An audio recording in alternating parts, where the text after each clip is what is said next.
আমরা জানি যে ইসলামী দলগুলোকে নিয়ে ডক্টর ইউনূস খুব খেলা শুরু করেছে, আবার ইসলামী দলগুলো ডক্টর ইউনূসকে খুব একটা আশীর্বাদ মনে করছে, কিন্তু এককালে তারা ইসলামী দলগুলো ডক্টর ইউনূসকে সুদখোর টুৎখোর অনেক কিছু বলেছে। এটা কি ডক্টর ইউনূসের দ্বিচারিতা কিনা?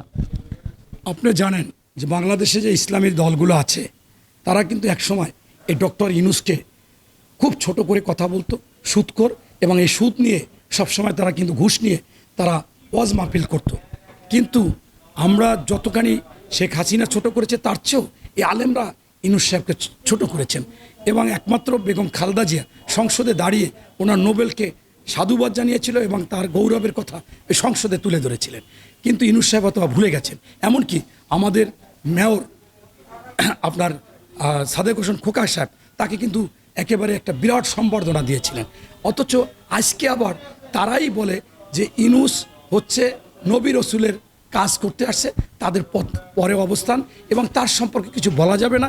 এরা হচ্ছে যে এই হুজুররা যে কখন কি বলে, কখনো বলে নারী নেতৃত্ব হারাম, আবার কখনো নারী নেতৃত্বের ছায়াতলে ছিল এই জামাত, এবং আবার কখনো বলে যে ওই শেখ হাসিনার বিরোধিতা করলে তারা জাহান্নামে যাবে ওই শেখ হাসিনার সময়। এখন আবার বলে এই ইউনূস সাহেবের যদি কেউ বিরোধিতা করে এ হলে আল্লাহ আল্লাহ।